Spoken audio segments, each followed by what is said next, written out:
कक्षा 5वीं में नवोदय विद्यालय के फॉर्म अभी निकले हुए हैं और 15 दिसंबर लास्ट डेट है, इसलिए आप 15 दिसंबर से पहले पहले अवश्य अप्लाई करें और हम आपको तैयारी कराते हैं। चलिए आज की वीडियो में हम HCF और LCM के बारे में जानेंगे, जो कि आप गुणनखंड और गुणज के बारे में कर चुके हैं। मैंने बहुत सारे वीडियो में आपको गुणनखंड और गुणज में बताया है किस प्रकार से हम LCM और HCF निकालते हैं। आप मेरे वो वीडियो जरूर देखें। चलिए आज की वीडियो शुरू करते हैं। क्वेश्चन नंबर 1 में क्या दिया हुआ है आपका, छोटी से छोटी संख्या ज्ञात करो जिसे 24, 28, 35 से भाग देने पर प्रत्येक दशा में 3 शेष बचे। आपने ऐसी संख्या ज्ञात कर लेनी है जो 24, 28 और 35 से पूरी भाग हो जाए। वह संख्या जो दी गई संख्याओं से पूरी भाग हो जाती है उसे हम क्या कहते हैं, उसे हम LCM कहते हैं। जैसे 4 और 6 दो संख्या में छोटे तरीके से उदाहरण देता हूं आपको। ऐसी संख्या ज्ञात करो जो 4 और 6 से पूरी भाग हो जाए। ऐसे हमारे पास कई संख्याएं हो सकती हैं, जैसे 12 हो सकती है, 24 हो सकती है, जो दोनों से भाग हो जाए। 36 हो सकती है, 12 से छोटी है, तो 12 इसकी छोटी से छोटी आएगी 12। अब कितना शेष चाहिए, शेष 1 चाहिए, शेष 2 चाहिए, शेष 3 चाहिए, तो इसमें उतना ही जोड़ लो। मान लो 1 शेष चाहिए तो 1 शेष जोड़ लो, 13 आ गया। अब 13 ऐसी संख्या आ गई जो दो संख्याओं से पूरी भाग हो जाती है, भाग नहीं होती बल्कि 1 शेष बचता है हर तरफ। तो 13 कैसी संख्या आ गई आपके पास, इस तरीके से 13 ऐसी संख्या आ गई जो 4 और 6 से भाग करने पर हर तरफ से 1 शेष बचेगा। करके देख सकते हैं, 4 दिया 12 बचेगा 1 शेष, 6 से भाग करें 6 दूनी 12 बचेगा 1 शेष। वैसे यहां से भी आ सकते हैं हमारी, परंतु ये छोटी से छोटी संख्या हम इसको LCM कहते हैं। तो इस क्वेश्चन का उत्तर आपको मिल ही गया होगा, मैंने छोटे तरीके से समझाया। आप इनका LCM निकाल लेंगे, 24, 28 और 35 का LCM निकाल लेंगे। आप खुद ही निकाल सकते हैं। इनका LCM आएगा हमारा 840। मैं इसलिए लिख रहा हूं यहाँ पर LCM 840। LCM निकालने के लिए आप मेरे पिछले वीडियो देख सकते हैं, वहां पर ये तरीका दिया हुआ है। तो इसमें 3 शेष बोला है, तो इसमें क्या कितना जोड़ देंगे, 3 जोड़ देंगे। तो इस प्रकार से आपका 843 आंसर आ गया। ऑप्शन ए पे आप टिक कर दोगे। क्वेश्चन नंबर 2 देखते हैं, वह बड़ी से बड़ी संख्या ज्ञात करो।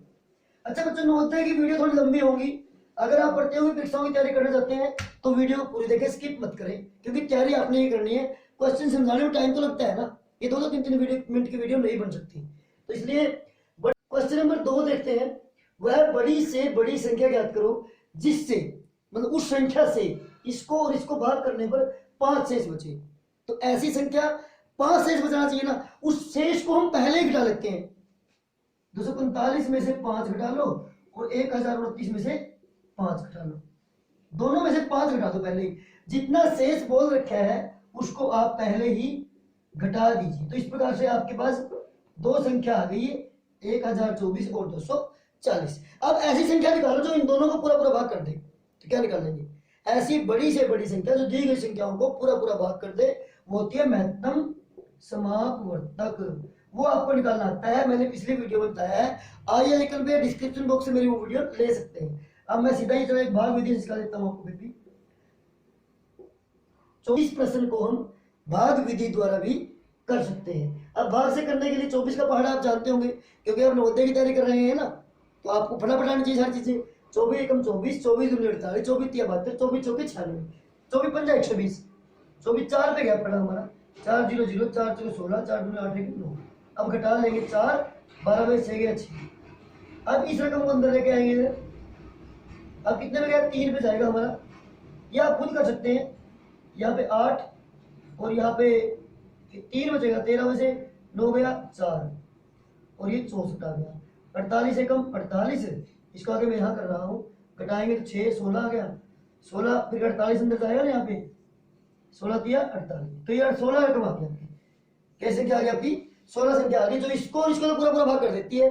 परंतु जब इसको भाग करेंगे तो कितना बचेगा, 16 एकम 16, 8 16 पंजे 80, तो ये 5 शेष आपका बच गया, क्योंकि इसको उसको पूरा भाग कर देती है। और जब इसको भाग करेंगे तो 5 शेष बचे। इसका उत्तर आपका सी 316 है। इसमें कोई मुश्किल नहीं है। आपने बड़ी से बड़ी संख्या में महत्तम समापवर्तक निकाल लेना है, और जब छोटी से छोटी संख्या की बात करें तो आपने लघुत्तम समापवर्तक निकाल लेना है। और चलिए क्वेश्चन नंबर 3 देखते हैं। प्रथम 100 प्राकृत संख्याओं में 3 और 5 दोनों से भाग होने वाली संख्याओं की संख्या कितनी है। ऐसी संख्या जो 3 और 5 दोनों से भाग हो जाए तो कितनी होगी, आप बता सकते हैं। 15 होगी। 3 बजे 15, भाई इसमें 3 के गुणज लिख लो या मैं लघुत्तम निकाल लो, एक ही बात है। 3 और 5 का लघुत्तम निकाल लो,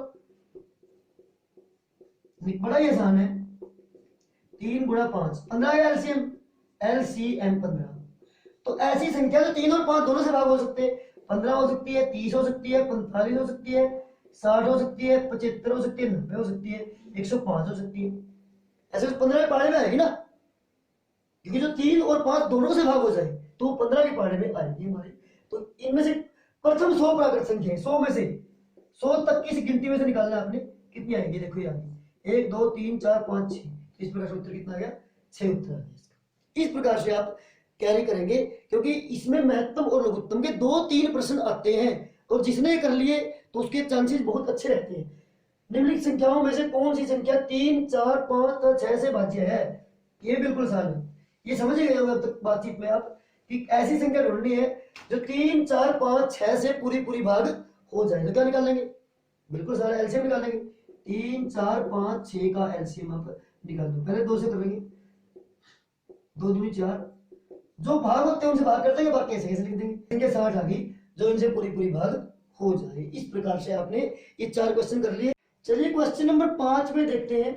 4 घंटियां प्रारंभ में, जैसे 4 घंटियां आपके पास यहाँ पर एक साथ बजती है, घंटी 1, घंटी 2, घंटी 3, घंटी 4 शुरू में इकट्ठी बजती है।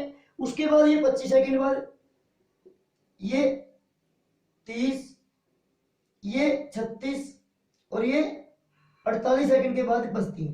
तो बताइए दोबारा कब बजेंगी, यानी कि 25 इसके ये 25 सेकंड के अंतराल में बजती है ना, तो इसका हमने क्या निकाला, गुणज निकालना है, गुणज निकालना है ना। तो गुणज की बात करते हैं जब भी हम, तो हम एलसीएम की बात करते हैं। तो हम क्या निकालेंगे इनका, एलसीएम लीस्ट कॉमन मल्टीपल निकाल लेंगे, यानी कि लघुत्तम समापवर्ती निकाल लेंगे। वो संख्या जो इन तीनों चारों से पूरी भाग हो जाएगी, तो वो संख्या जो चारों से पूरी भाग हो जाएगी उस पर ये इकट्ठी दोबारा बजेंगी। आप एलसीएम निकालना जानते ही हैं, आप एलसीएम निकाल लेंगे। चलो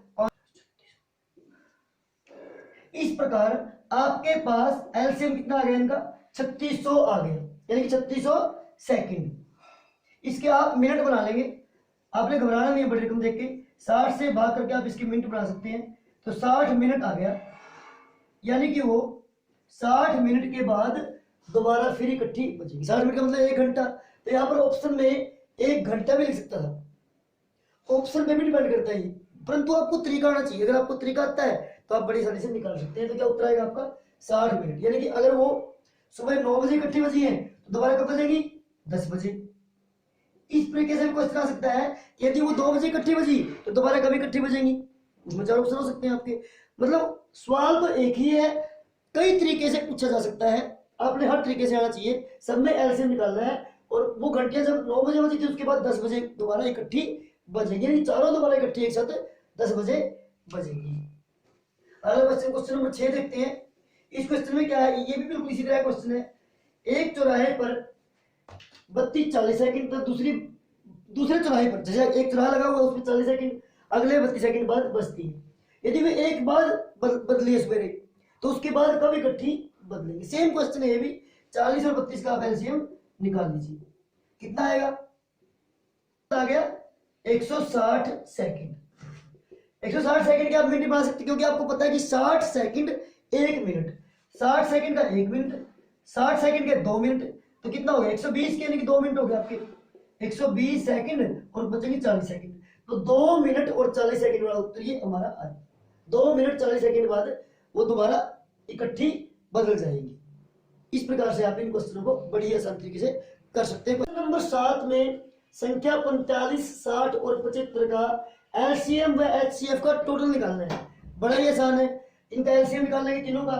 एलसीएम कितना आएगा, 900 आएगा। एचसीएफ निकाल लेंगे, आपको निकालना आता है 15 आएगा। तो उनका जोड़ कितना है, 915। तो ये क्वेश्चन बड़ा आसान था, पिछली बार पेपर में आया हुआ था, इसलिए मैंने करवा दिया आपको। दो संख्याओं का महत्तम समापवर्तक 11 है, लघुत्तम समापवर्तक 693 है। यदि एक संख्या 77 हो तो दूसरी संख्या ज्ञात करो। इसे बिल्कुल साफ सूत्र बन गया, बताया कि आपको first number multiply second number is equal to LCM multiply HCF. First number कितना है 77, सेकंड नंबर हमें पता नहीं है, एलसीएम 693 और एचसीएफ 11। इन चारों में से अगर आपको कोई भी 3 दे रखे हैं और 1 निकालना है तो बड़ा आसान है। सेकंड नंबर कैसे आएगा, इसको उधर उधर जाके भाग कर देंगे। 693 गुणा 11 2277 काट लेंगे, 11 से 7 पे काटेंगे, 7 नीम 63, 7 नीम 63। तो इस प्रकार से कितना आ गया, 99 आ गया दूसरा नंबर। ये ऑप्शन ये। वो 4 अंकों की छोटी छोटी संख्या है जो 2, 3, 8, 10 से पूर्णतः भाग हो जाएगी। अब इनसे पूर्णतः भाग होने वाली संख्या आप बड़ी सारी से निकाल सकते हैं। इनसे जो संख्या पूरी पूरी भाग होगी वो इनका एलसीएम होगी। तो कौन सी होगी एलसीएम, 2, 3, 8, 10 का एलसीएम निकाल के देखते हैं। आप निकाल लेना, 120 आएगी वो संख्या। परंतु आपने निकालनी 4 अंकों की छोटी से छोटी संख्या जो इनसे पूरी पूरी भाग हो जाए। अब ये तो 3 अंकों की संख्या है ना, 4 अंकों की संख्या कैसे निकालेंगे, तो इसके 4 अंकों की संख्या निकालने के लिए इसको 4 अंकों की छोटी से छोटी संख्या से हम भाग देंगे। 120 को इससे हम भाग करेंगे, तो भाग कर सकते हैं आप 12 से 84, 12 8 96, 960 आएगा ना। अब छोटी से छोटी संख्या अगर इसमें से कुछ घटा देंगे हम तो 960 संख्या होती है जो इनसे पूरी पूरी भाग हो जाएगी, परंतु ये 3 अंकों की है, हमें चाहिए 4 अंकों की, तो 1000 से बड़ी आएगी। यानी कि इसको हम 120 को 9 से गुणा कर देंगे, यहाँ पे पारा 9 पे करेंगे हम, 1080 संख्या आ गई।